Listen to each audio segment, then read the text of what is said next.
আল্লাহ নবীর সাহাবী প্রশ্ন করেছেন, নবীজি, বান্দা কখন আল্লাহর নিকটবর্তী হয়ে যায়?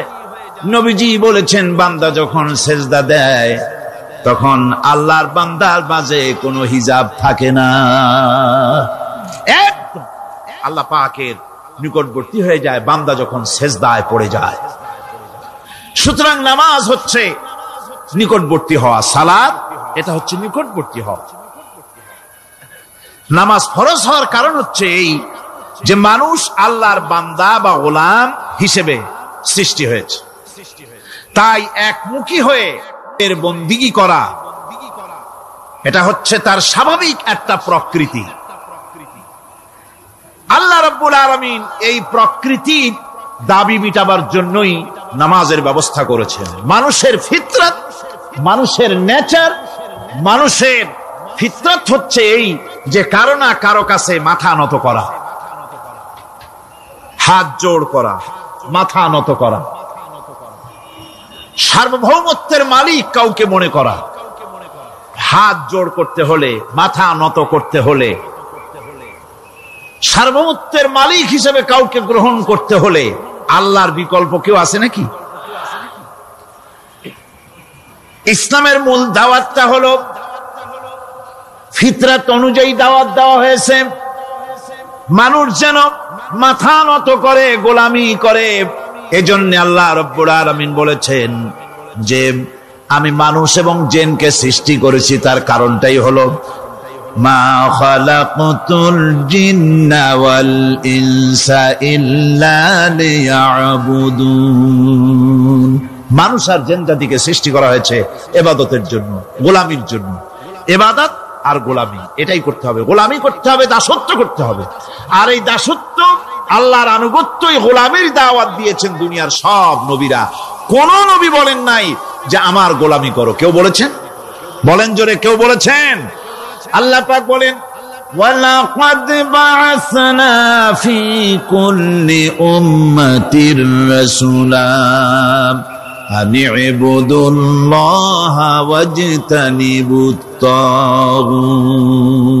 প্রত্যেক জাতির জন্য আমি রাসূল প্রেরণ করেছি, তারা মানুষকে দাওয়াত দিয়েছেন এই কথা বলে যে এক আল্লাহর গোলামি করো, তিনি ছাড়া কোনো ইলাহ নাই, আইন দাতা নাই, বিধান দাতা নাই, তার গোলামি, তার সামনে মাথা নত করে।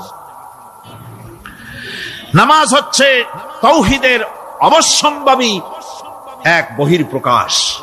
তাওহীদের জন্য তাওহীদবাদী মানুষ যারা, তাদেরকে নামাজ আদায় করতেই হবে। আকীদা বিশ্বাসের দিক থেকে তাওহীদ যদি হয় পুরা দ্বীনের মূল উৎস, তাহলে আমলের দিক থেকে নামাজ হচ্ছে পুরা দ্বীনের মূল ভিত্তি। নামাজ হচ্ছে আমলের মূল ভিত্তি, এর বাস্তবায়ন ছাড়া দ্বীন পূর্ণ হয় না। নামাজ মুমিনের কেবলমাত্র একটি উত্তম আমলই নয়, বরং নামাজ হচ্ছে ঈমানের মূল ভিত্তি। যার কাছে নামাজ নাই তার কাছে কিছুই নাই। রাসূল করিম সাল্লাল্লাহু আলাইহি ওয়াসাল্লাম বলেছেন যে নামাজ যে ব্যক্তি পড়ে না, আল্লাহ পাকের সাথে তার কোনো সম্পর্ক বাকি থাকে না। সুতরাং এই নামাজটা হচ্ছে এই যে একমাত্র একাগ্র চিত্তে আদবের সাথে আল্লাহর সামনে রুজু হয়ে যাওয়া। কোরআনে কারীম বলছে, মুনিবিনা ইলাইহি ওয়াত্তাকুহু ওয়া আকিমুস সালাতা ওয়া লা তাকুনু মিনাল মুশরিকিন।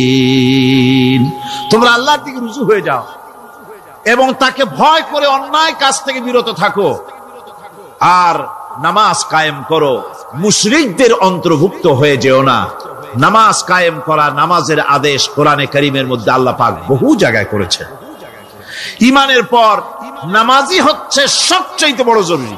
একজন মানুষ ঈমান আনলো, যেমন কালকে একজন ঈমান এনেছে, ঈমান আনার সাথে সাথে তার প্রথম কাজ কি বলুন? বলেন, প্রথম কাজ কি?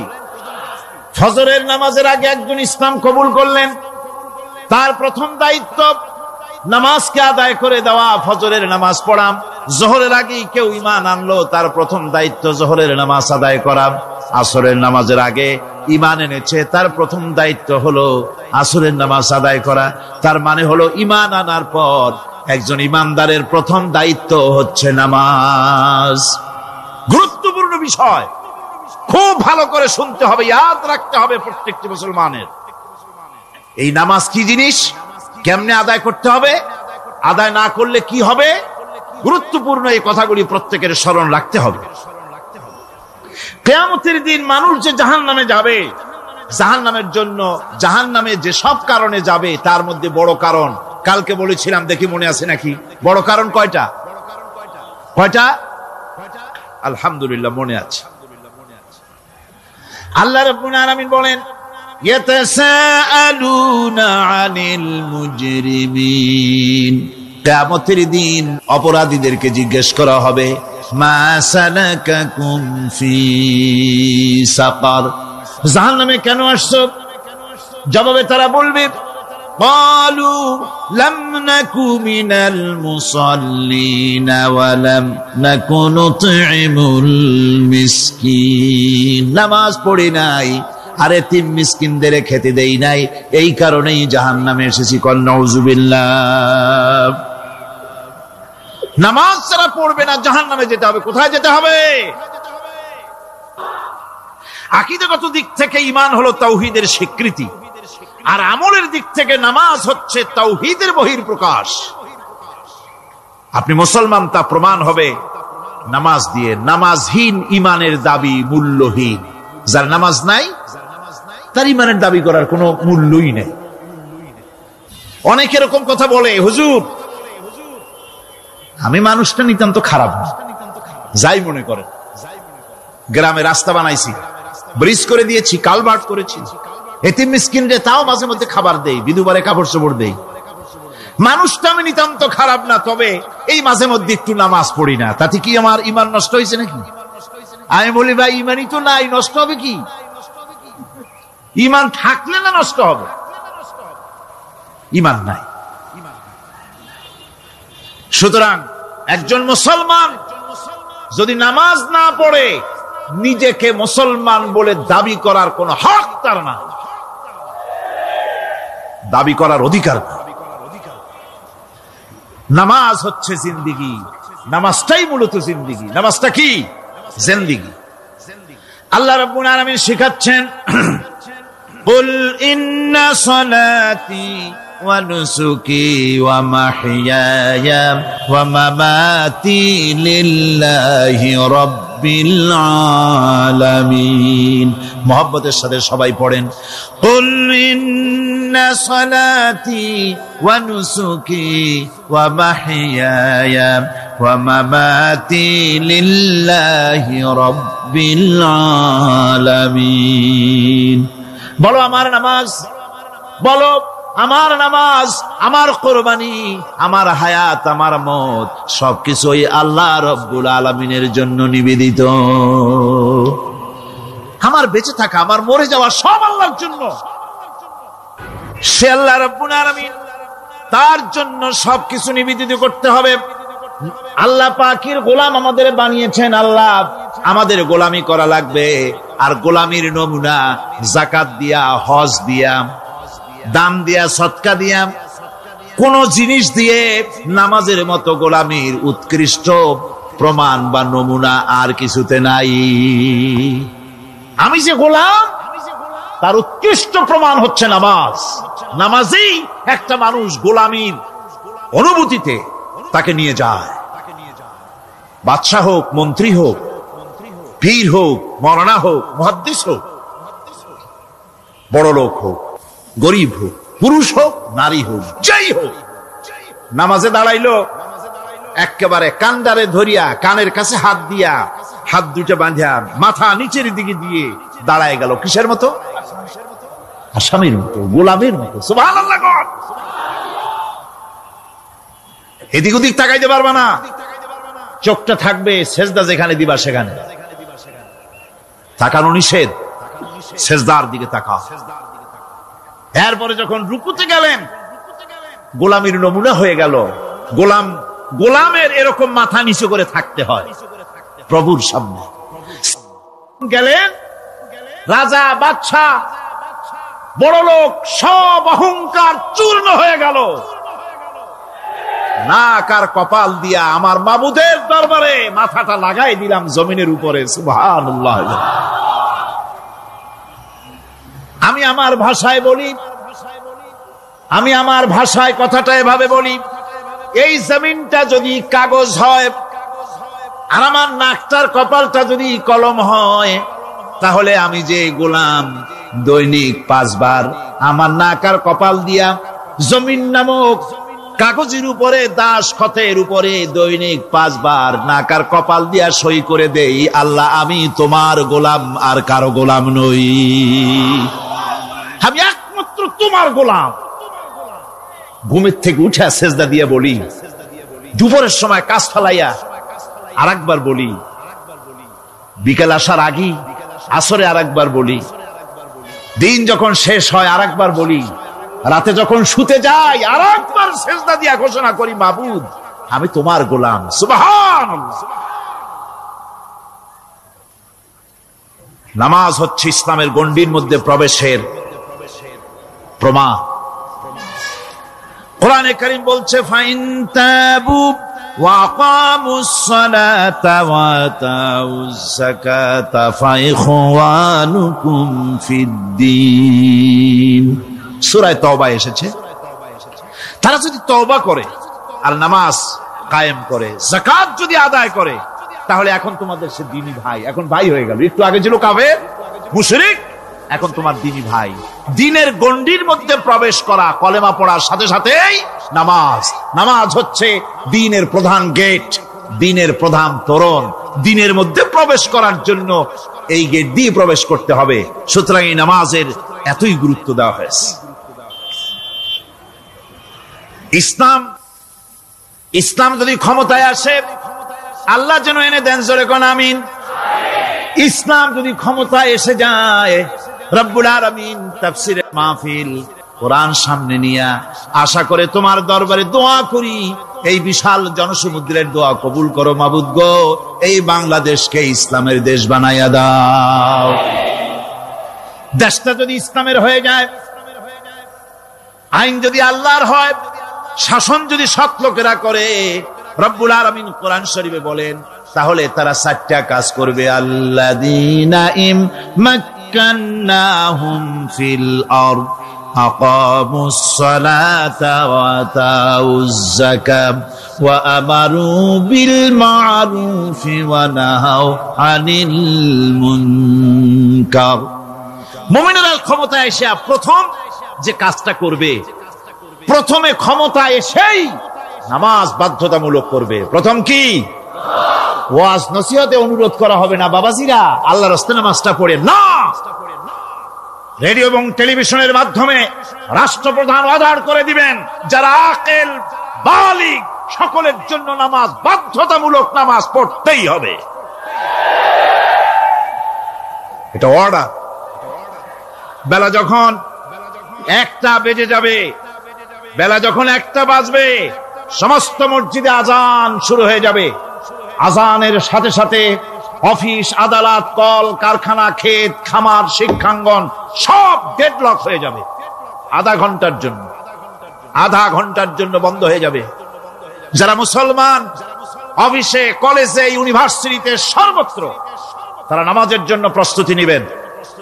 আধা ঘন্টার ভিতরে নামাজ আর খানা সেরে আবার কলেজ চলবে, বিশ্ববিদ্যালয় চলবে, কল চলবে, কারখানা চলবে, ক্যান্টনমেন্ট চলবে, সেক্রেটারিয়েট চলবে, সব আপন গতিতে চলতে থাকবে। আল্লাহর রহমত, বরকত আকাশ ফেরে নাজিল হয়ে যাবে।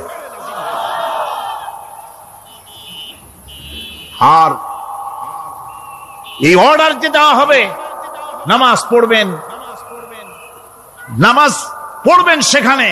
থানায় যখন আজান হবে, থানায় আজান হয়ে গেছে, থানার স্টাফ, পুলিশ যারা আছে, জামাতে খাড়া হয়ে যাবে, ইমামতি করবেন ওসি সাহেব।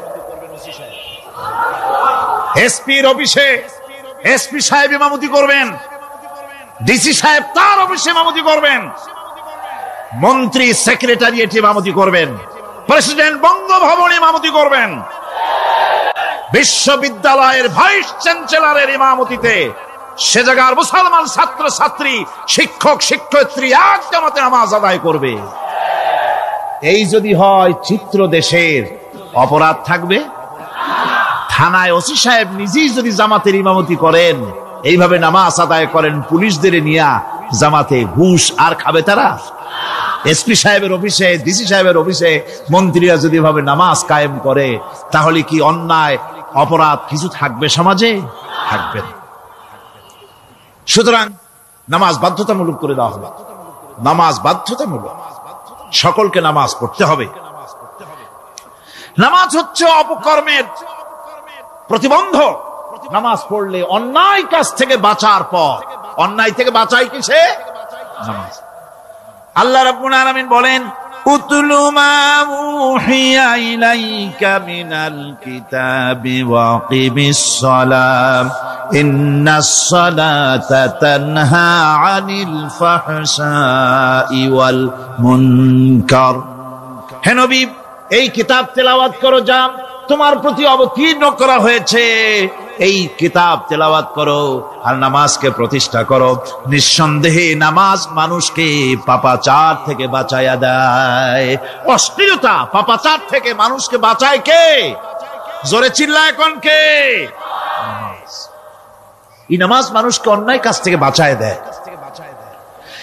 নামাজ যে মানুষকে অন্যায় কাজ থেকে বাঁচায়, কেমনে বাঁচায়? আমরা যে নামাজ পড়ি, এই নামাজে তো আমাদেরকে অন্যায় কাজ থেকে বাঁচাইতে পারে না। নামাজি বহুত মানুষ আছে অন্যায় করে, করে কিনা? কোন না করে না? করে। নামাজি অথচ অন্যায় করে। আর আল্লাহ বলছেন নামাজিকে, নামাজ তাকে অশ্লীলতা থেকে ফিরায়। তাহলে কথা কারটা ঠিক? আল্লাহটা। জোরে বলেন, কারটা ঠিক? অবশ্যই আমার আল্লাহর কথা হক।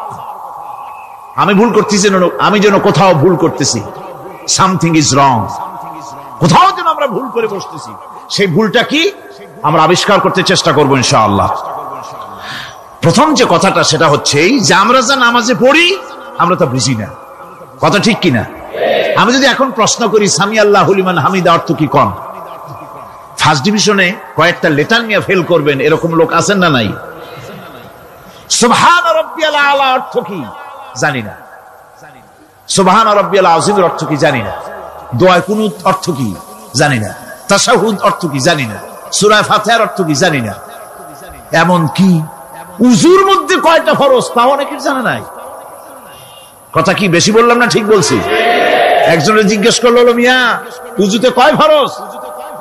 কয় হুজুর কি মনে করেন এটা বুঝি জানি না, এটা তো সাধারণ ব্যাপার, বলেন না কয় ফরজ? উযুতে তো 17 ফরজ। কি কি? কয় হাত ধোয়া, পাও ধোয়া, মুখ ধোয়া, নাক ধোয়া, চোখ ধোয়া, জিহ্বা ধোয়া, মাথা ধোয়া। বলতে বলতে গুনে দেখা গেল প্রায় 19টার মতো বলছে।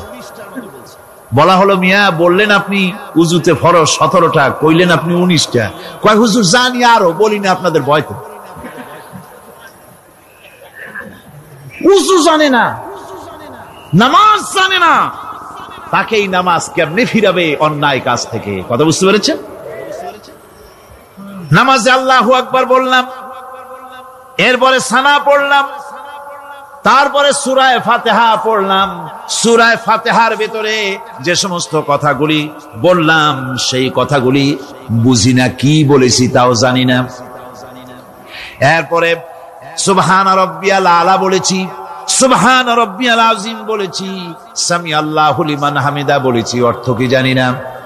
আল্লাহ তা শুনতে পান, যে ব্যক্তি আল্লাহর প্রশংসা করেন তিনি তা শুনতে পান। নামাজের মধ্যে আইডিয়া দেওয়া হচ্ছে, তুমি যে আল্লাহর জন্য নামাজ পড়তেছো, প্রশংসা করতেছো, এটা এমন নয় যে আল্লাহ পাক দেখছেন না বা শুনতেছেন না। তুমি যা বলতেছো, প্রশংসা করতেছো, আল্লাহ পাক তা শুনতে পাচ্ছেন। সামি আল্লাহু লিমান হামিদা। সুবহান রাব্বিয়াল আলা, আমি মহান সর্বশ্রেষ্ঠ আল্লাহ রাব্বুল আলামিনের পবিত্রতা ঘোষণা করছি, আমি তার প্রশংসা করছি। সূরা ফাতিহার কি আমরা বলি আপনারা ব্যাখ্যা দেখে বুঝে নিয়েন, সেগুলি আমি এখানে বলে বাকি কথা সব শেষ করতে পারবো না। নামাজে কি পড়েন সেটা যদি জানতেন, অবশ্যই আল্লাহ রাব্বুল আলামিনের কথা কার্যকরী হয়ে যেত। ইন্নাস সালাতা তানহা আনিল ফাহশাই ওয়াল মুনকার। নামাজ মানুষকে পাপের কাজ, অশ্লীলতা থেকে ফিরাতে পারে। আল্লাহ ইন্না বসায়ছেন, নিশ্চয়ই, বেশক, অবশ্যই নামাজ পাপ থেকে ফিরাবে। কিন্তু কেমনে ফিরাবে নামাজ তো বুঝি না, নামাজ তো বুঝি না। খালি সেজদা দেয় জনমের মতো। আর সেজদা কি? নামাজে যদি দেখে ইমাম দেরি করতেছে, আত্তাহিয়াত পড়তে দেরি হয়ে যাচ্ছে, পিছন থেকে সিগন্যাল মারে, ঠিক কিনা? বেয়াদব, বেয়াদব। তোমার নামাজ, তোমার আত্তাহিয়াত আগে শেষ হয়েছে, তাতে কি হয়েছে? চুপ করে বসে থাকো। ইমামকে কাশি দিয়া সতর্ক করার অধিকার তোমার নাই। যদি ইমামকে সতর্ক করার জন্য কাশি দিয়ে থাকো, তোমার নামাজ ফাসেদ হয়ে যাবে। এটা ফাজলামি করার জায়গা না, এটা নামাজ। এর নাম কি? ধীরে সুস্থে নামাজ পড়তে হবে। অনেকে মসজিদটারে মনে করে জেলখানা, ঢুকতে যত দেরি, বেরোতে পারলে যেন বাসে যান ছটফট করে। সিনেমার মধ্যে গিয়ে ঘন্টার পর ঘন্টা বসে থাকে, খারাপ লাগে না? মসজিদে কেরাত যদি একটু লম্বা পড়ে, পিছনে বসে খালি কি যে করে, মনে মনে বলতে থাকে যে ইমাম এমন কাঁচা ছাড়া ছাড়ি না। আর গান যখন শোনে, শুনতেই থাকে, কত মজা, ঘুম আসে না। নাউযুবিল্লাহ। সুতরাং নামাজে কি পড়েন সেটা আপনাকে বুঝতে হবে। সঠিকভাবে নামাজ পড়ার পরও যদি কোনো মানুষের সঠিকভাবে, ভালো করে শোনেন, সঠিকভাবে নামাজ পড়ার পরেও যদি কোনো মানুষ পাপের থেকে না ফেরে, তাহলে বুঝতে হবে একথা, পানি আর সাবান দিয়া কাপড় ধুলে কাপড়ের ময়লা যাবে, কিন্তু পানি আর সাবান দিয়া কয়লা জনমের মতো ধুইলেও কয়লার ময়লা যাবে না। কথা বুঝে আসছে? এর থেকে আর উত্তম দৃষ্টান্ত আমার কাছে নাই। নামাজ পড়ার পরেও যদি চরিত্র ভালো না হয়, বুঝতে হবে নামাজ হচ্ছে না, কাঙ্ক্ষিত মানের নামাজ আদায় হচ্ছে না। আল্লাহর নবী বলেছেন, যার নামাজ পাপ কাজ হতে ফিরাতে পারলো না, তার নামাজ নামাজি নয়। আবার শুনুন, রাসূল বলছেন, যার নামাজ তাকে পাপের কাছ থেকে ফিরাতে পারলো না, তার নামাজ নামাজ নয়, ওটি নামাজ হয় নাই, যার জন্য তার পাপ থেকে তারে ফিরাইতে পারছে না। আর কিয়ামতের দিন বেনামাজিরা সবচাইতে বেশি অপমানিত হবে। সবচাইতে বেশি অপমানিত হবে কারা? বেনামাজিরা। কিভাবে? ইয়াউমা ইউকশাফু আন সাকিন ওয়া ইউদআউনা ইলাস সুজুদি ফালা ইস্তাতিউন। সেদিন কঠিন সময়, আল্লাহ রাব্বুল আলামিন লোকদেরকে সিজদা করার জন্য বলবেন, কিন্তু যারা বেনামাজি ছিল দুনিয়ায়, তারা সিজদা দিতে পারবে না। বলেন নাউযুবিল্লাহ। অবস্থাটা কি হবে? খাশিআতান আবসারুহুম তারহাকুহুম যিল্লাহ।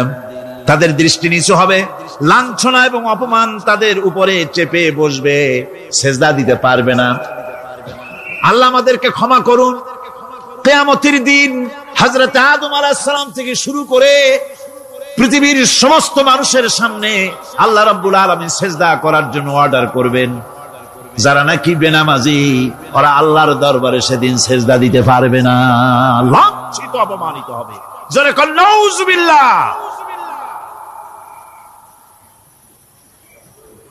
নামাজ, মুমিনের নামাজ একরকম, মুনাফিকের নামাজ হলো আর এক রকম। মুনাফিকরাও নামাজ পড়ে, পড়ে কিনা কন? মুনাফিকেরাও নামাজ পড়ে। মুনাফিকেরা যখন নামাজ পড়তে যায়, আল্লাহ রাব্বুল আলামিন বলতেছেন, ওয়া ইযা কামু ইলাস সালাতি কামু কুসালা। মুনাফিকেরা যখন নামাজ পড়তে দাঁড়ায়, নামাজে আসে ঠিক তারা, কিন্তু নামাজের জন্য দাঁড়ায় খুব শৈথিল্য ভারে, শৈথিল্য ভাবে দাঁড়ায়, কাহিলি, সুস্তি, এ জায়গা চুলকায়, পায়জামা ধরে টান দেয়, টুপিটা ঘুরে যায়, এদিক ওদিক তাকায়। মুনাফিকের নামাজ দেখলেই ঠিক পাওয়া যায় যে বেটা মুনাফিক। এইভাবে সে দাঁড়ায়। তার নামাজটা কি জন্য? ইউরাউনান নাসা ওয়া লা ইয়াযকুরুনাল্লাহা ইল্লা কালিলা। তাদের নামাজ হচ্ছে মানুষকে দেখাবার নামাজ, নাউযুবিল্লাহ। এখন দেখবেন এই মৌসুম আসছে, নামাজের মৌসুম, বেনামাজিদের নামাজের মৌসুম। জনসভা হচ্ছে, নির্বাচন আসতেছে, নামাজে রক্ত হয়ে গেছে, তাড়াতাড়ি আজান হয়ে গেল। টুপি না থাকলে রুমাল একটা মাথায় দিল, উজু আছে কি না আছে, আল্লাহু আকবার, যা আছে কপালে হয়ে যাক। মানুষকে দেখাবার জন্য এরা নামাজ পড়ে। এরা আল্লাহ শরণার্থে নামাজ খুব কম লোকই করে। এরা হচ্ছে মুনাফিক। দুনিয়া এবং আখিরাতে কল্যাণের জন্য একমাত্র মাধ্যম হচ্ছে নামাজ। দুনিয়া যদি কল্যাণ চাই, আখিরাতেও যদি কল্যাণ চাই, তাহলে এর জন্য কি করতে হবে? কি করতে হবে? আমার কথা নয়, আল্লাহ রাব্বুল আলামিনের কথা শুনুন। রব্বুল আলামিন বলেন, ক্বাদ আফলাহাল মুমিনুন আল্লাযীনা হুম ফি সালাতিহিম খাশিউন ওয়াল্লাযীনা হুম লিয-যাকাতি ফাঈলুন ওয়াল্লাযীনা হুম লিফুরুজিহিম হাফিজুন। নিশ্চিতভাবে সেই সব মুমিন কল্যাণ লাভ করবে, নিশ্চিতভাবে। তারা হচ্ছে ওই সব লোক যারা নিজেদের নামাজ ভীতি মিশ্রিত, বিনয় ভাবে, ভীতি মিশ্রিত অবস্থায় বিনয়ের সাথে যারা নামাজ আদায় করে, যারা বেহুদা কাজ থেকে বিরত থাকে, যারা যাকাতের পন্থায় কর্মতৎপর হয়, আর যারা নিজের লজ্জাস্থানকে হেফাজত করে। এরপরে আল্লাহ পাক বলেন, ওয়াল্লাযীনা হুম লিআমানাতিহিম ওয়া আহদিহিম রাউন ওয়াল্লাযীনা আলা সালাওয়াতিহিম ইউহাফিজুন ওয়াল্লাযীনা আলা সালাতিহিম হাফিজুন। আর যারা তাদের আমানতকে পূর্ণ করে, আমানত এবং তাদের ওয়াদা চুক্তি পূর্ণ করে, এবং যারা নিজেদের নামাজ সমূহকে পূর্ণভাবে হক আদায় করে নামাজ পড়ে, নামাজের যারা হেফাজত করে, এরা কারা? এরা হচ্ছে উলাইকা হুমুল ওয়ারিসুন আল্লাযীনা ইয়ারিসুনাল ফিরদাউসা হুম ফিহা খালিদুন।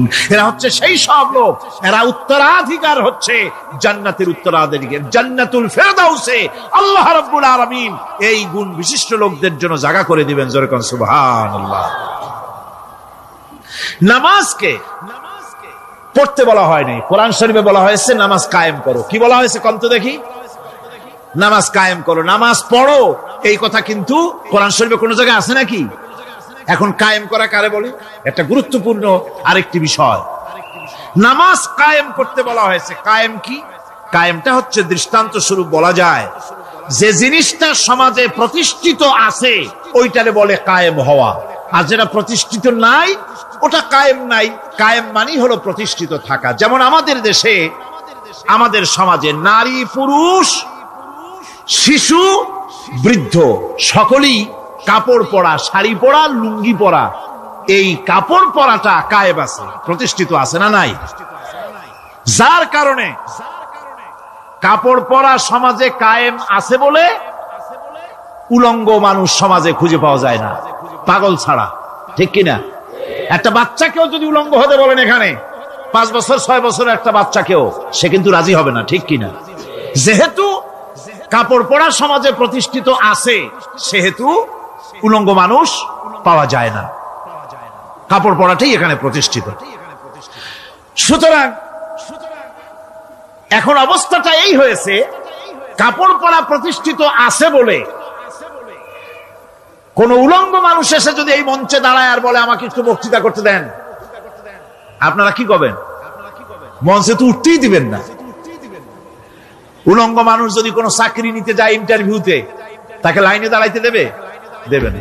এমনকি উলঙ্গ হয়ে যদি বাড়িতে প্রবেশ করে তার বউ দূর দূর করে তাড়ায় দেবে। ঠিক কিনা? যেহেতু সমাজের ভিতরে কাপড় প্রতিষ্ঠিত আছে সেই জন্য এই উলঙ্গ মানুষ পাওয়া যায় না।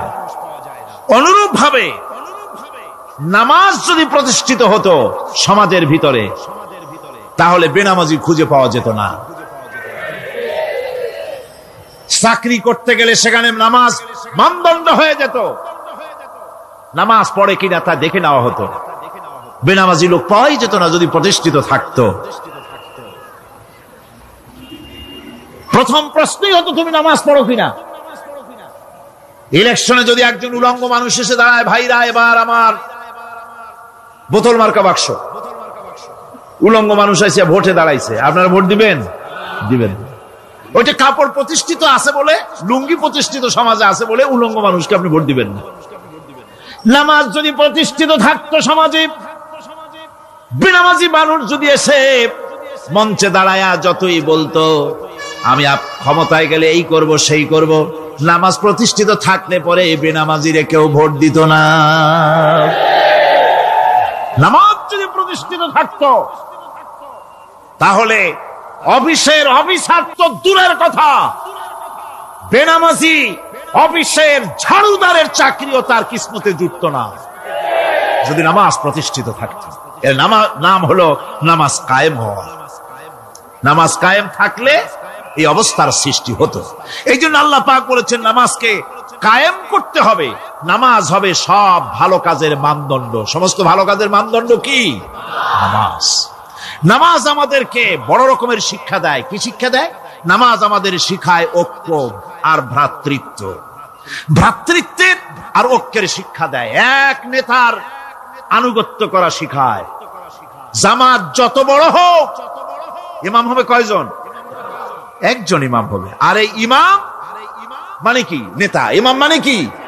নেতা নির্বাচন শিখায় নামাজে। নেতা নির্বাচন কে শিখায়? নামাজ শিখায়। বোঝেন খুব ভালো করে। কিভাবে? মনে করুন চট্টগ্রাম শাহী মসজিদে ইমাম প্রয়োজন। এখন সেই ইমাম নেওয়ার জন্য ইন্টারভিউ কল করা হলো, বিজ্ঞাপন দেওয়া হলো পত্রিকায়। অনেক আলেম আসলেন। ইন্টারভিউ বোর্ডে যারা বসলেন তারা ইন্টারভিউটা কিভাবে নেবেন? যার মাথার চুল লম্বা বেশি তার ইমামতি দেওয়া হবে। যার লুঙ্গিটা পায়ের গিরার তলে তারে দেওয়া হবে। যার মোষটা মুখের মধ্যে গিয়া ঢুকছে, হাসি দিলে বুঝাই যায় না হাসে না কান্দে, তারে দিবে। দাড়িগুলা কামাইছে তারে দেবে। সিগারেট খায় বা অবশ্য চট্টগ্রাম আর সিলেটে সিগারেটের ফতোয়া ভিন্ন রকম। বরিশালে আমি যেখানে জন্মগ্রহণ করেছি, আমার এলাকায় কোন আলেম যদি সিগারেট খায়, মসজিদের ইমাম তো ভালো, মসজিদ ঝাড়ু দিতেও ঢুকতে দেবে না মসজিদে। এটা এই এলাকার এক রকমের কায়দা। আমি এটার ব্যাপারে কথা নাইবা বললাম। তো আপনারা খুঁজে দেখবেন সে সিনেমা দেখে নাকি, মিথ্যা কথা বলে নাকি, বউ পর্দায় থাকে নাকি। এগুলি মাইক্রোস্কোপ যন্ত্র দিয়ে ইমামের মাথা থেকে পা পর্যন্ত দেখবেন কিনা কন?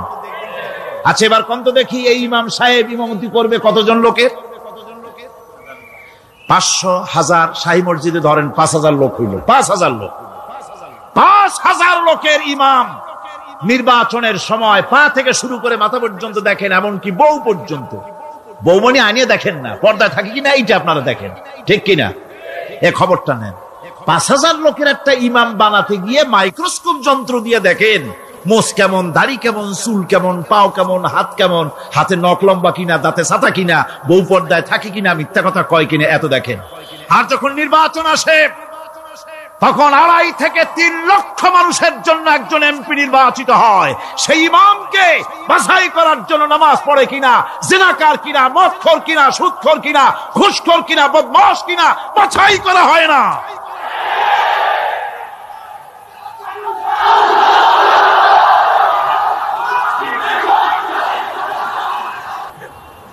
নামাজ আমাদেরকে এটা শিখায় ইমাম কেমনে বানাইতে হবে। কোন সুবহানাল্লাহ।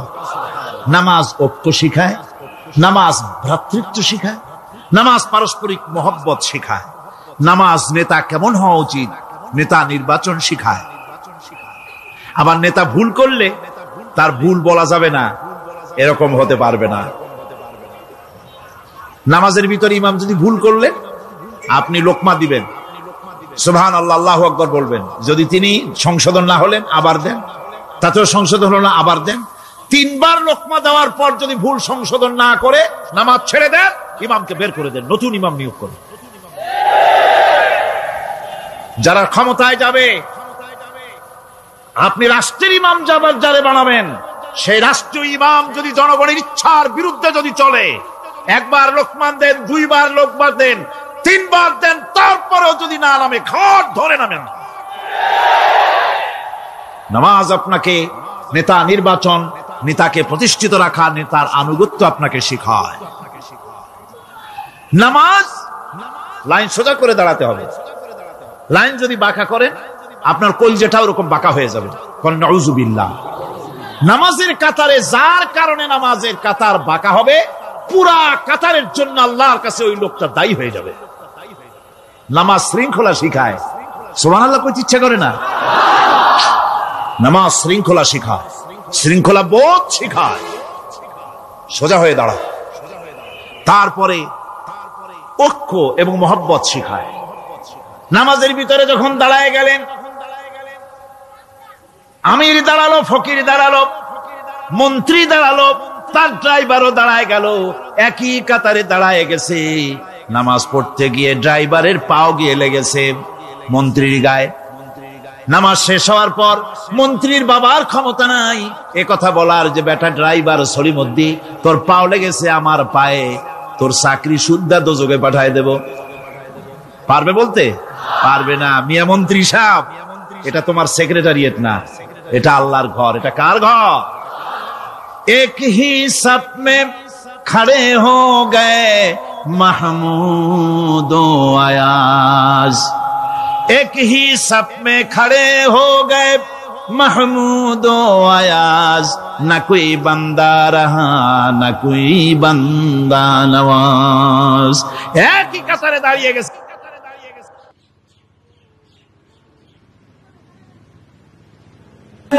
কোরআনে কারীমের মধ্যে আল্লাহ পাক এই পৃথিবীর বুকে যারা আরামের টাটকা সুখগুলি, আরামগুলি যারা বর্জন করে আল্লাহ রাব্বুল আলামিনকে বিশ্বাস করে যারা জীবন পরিচালনা করেছে, আল্লাহ পাক তাদের জন্য জান্নাত রেখেছেন এবং তাদের জন্য বলছেন, সাবিকু ইলা মাগফিরাতিম মির রাব্বিকুম ওয়া জান্নাতিন আরদুহা কাআরদিস সামাই ওয়াল আরদ উইদ্দাত লিল্লাযীনা আমানু বিল্লাহি ওয়া রাসূলিহি। আল্লাহ পাক বলেন, প্রতিযোগিতা করো আল্লাহর মাগফিরাত কামনার জন্য আর জান্নাতে যাওয়ার জন্য প্রতিযোগিতা করো, আল্লাহর রহমত পাওয়ার জন্য সৎ কাজের প্রতিযোগিতা করো, তাহলে আল্লাহ রাব্বুল আলামিন তোমাদেরকে ক্ষমা করবেন আর তোমাদের জন্য এমন জান্নাত দিবেন যেই জান্নাত আকাশের বিশালতার জমিনের বিশালতার মতো। এই বিরাট জান্নাত তোমাদেরকে দিবেন। এই জান্নাত চিরস্থায়ী সুখ এবং শান্তি জায়গা হবে। মাসালুল জান্নাতিল্লাতী উইদাল মুত্তাকুন ফিহা আনহারুম মিন মাইন গায়রি আসিলিন ওয়া আনহারুম মিন লাবানিন লাম ইয়াতাগায়্যার তা'আমুহু। আল্লাহ পাক বলছেন, জান্নাত আল্লাহ পাক ওয়াদা করেছেন মুত্তাকীদের জন্য। আল্লাহ পাক জান্নাত দিবেন, যে জান্নাতের ভিতরে রয়েছে মধুর প্রস্রবণ, রয়েছে দুধের প্রস্রবণ, রয়েছে সেখানে স্বচ্ছ পানির প্রস্রবণ রয়েছে। এই সুন্দর জান্নাত, ঝর্ণা ধারা আল্লাহ পাক সৃষ্টি করেছেন, বাগ বাগিচা দিয়ে ভরে রেখেছেন জান্নাত। সেই জান্নাতে জান্নাত হবে এয়ার কন্ডিশন, রোদ্রের তাপ হবে না সেখানে, রোদ্রের খরতাপ হবে না সেখানে, ঠান্ডার প্রচন্ডতা থাকবে না। কিরকম হবে জায়গাটা? আল্লাহ পাক বলছেন, মুত্তাকিনা আলাল আরাইকি লা ইয়ারাউনা ফিহা শামসান ওয়ালা জামহারিরা ওয়া দানিয়াতান আলাইহিম যিলালুহা ওয়া দুল্লিলাত কুতুফুহা তাযলিলা। আল্লাহ পাক এমন জান্নাত রেখেছেন, সেই আল্লাহ পাক সেই জান্নাতের ভিতরে জান্নাতীরা ঠেস লাগায়া মুখোমুখি অবস্থায় তারা সেখানে বসবে, আর জান্নাতীদের মনের মধ্যে কোনো দুঃখ থাকবে না, পেরেশানি থাকবে না। পৃথিবীতে মানুষের দুঃখ থাকে, পেরেশানি থাকে, সেখানে কোনো দুঃখ আর পেরেশানি থাকবে না। সেই জায়গাটা হবে শীতাতপ নিয়ন্ত্রিত, না শীত না গরম, চির বসন্ত বিরাজ করবে। জান্নাতীরা সেখানে থাকবে। এই সুন্দর জান্নাত আল্লাহ পাক রেখেছেন মুত্তাকীদের জন্য। সুবহানাল্লাহ। কাফেরদের জন্য জান্নাত হবে, জাহান্নাম হবে চিরকাল। খালিদিনা ফিহা আবাদান, চিরকাল কাফেরেরা জাহান্নামে থাকবে। সর্বশেষ যে ব্যক্তি জাহান্নাম থেকে মুক্তি লাভ করবে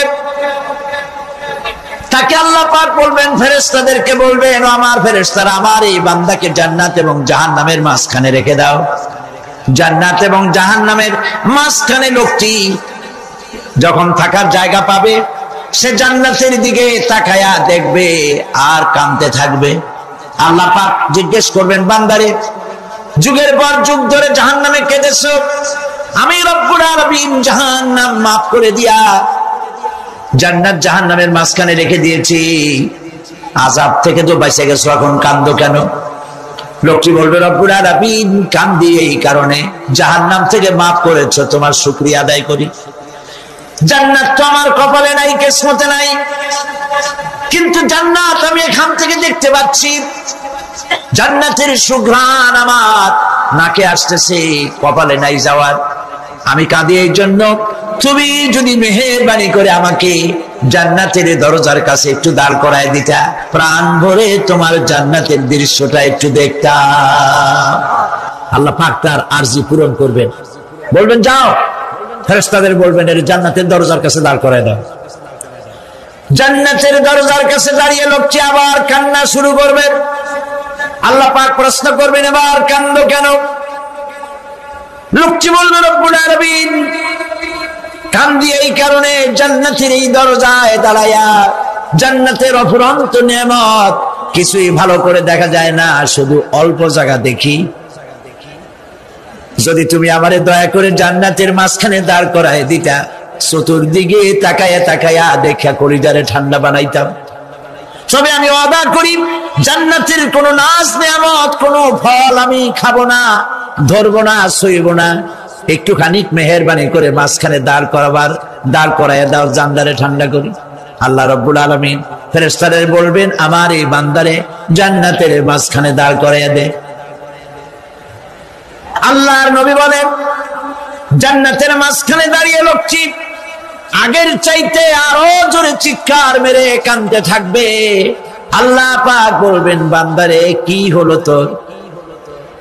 দরজার কাছে আসতে চাইছিলে, আইনা দিলাম। এবার মাঝখানে আসতে চাইছো, তাও এনে দিয়েছি। আবার কান্দো কেন?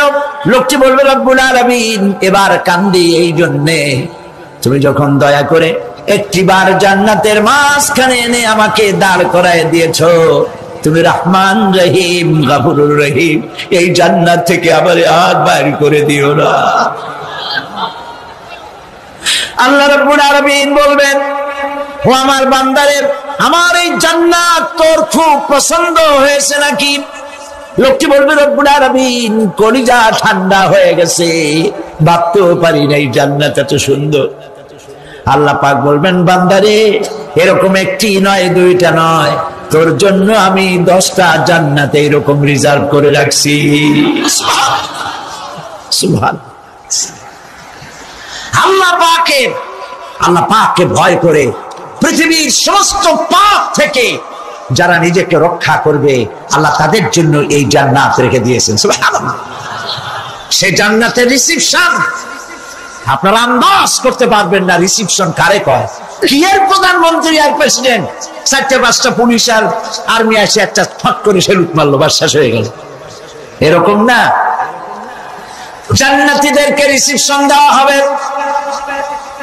জান্নাতীরা যখন আল্লাহর হুকুমে জান্নাতের দিকে যেতে লাগবে, আর যখন জান্নাতের কাছে চলে যাবে, আল্লাহ রাব্বুল আলামিন শোনায় দিচ্ছেন, হাত্তা ইযা জাউহা ফুতিহাত আবওয়াবুহা وقال لهم خزنتها سلام عليكم طبتم فادخلوها خالدين سبحان الله জান্নাতীরা যখন জান্নাতে প্রবেশ করার দরজার মুখোমুখি হবে, দ্বার রক্ষীগণ তখন বলবে সালামুন আলাইকুম, আল্লাহর শান্তি তোমাদের উপরে বর্ষিত হোক। সুবহানাল্লাহ। দুনিয়ার টাটকা টাটকা সুখগুলি দুই পা দিয়ে ঠেলে দিয়েছো, টাটকা সুখগুলি গ্রহণ করো নাই, হারাম খাও নাই, আল্লাহর দ্বীন কায়েমের জন্য রক্ত দিয়েছো, জীবন দিয়েছো, কষ্ট করেছো, আল্লাহকে ভয় করেছো। আমাদের সালাম গ্রহণ করো, জান্নাতের মধ্যে ঢুকে যাও চিরকালের জন্য। সুবহানাল্লাহ। আর বাইরে হওয়া লাগবে না, চিরকাল এই জান্নাতের মধ্যে তোমরা বসবাস করতে পারবে। আল্লাহ রাব্বুল আলামিনের ফেরেশতারা বলে দিবেন। জান্নাতের মধ্যে আল্লাহ পাক হুরদের সঙ্গে জান্নাতীদের বিয়ের ব্যবস্থা করে দিবেন। কোরআনে কারিমে আল্লাহ পাক বলেন মুত্তাকিনা আলা সুরুরিন মাসফুফাতিন ওয়া যাওয়াজনাহুম বিহুরিন ঈন। সামনাসামনি ভাবে সাজানো সারি সারি আসন সমূহের উপর তারা ঠেস লাগায় বসে থাকবে, আর আল্লাহ রাব্বুল আলামিন হুরদের সাথে জান্নাতীদের বিয়ের ব্যবস্থা করে দিবেন।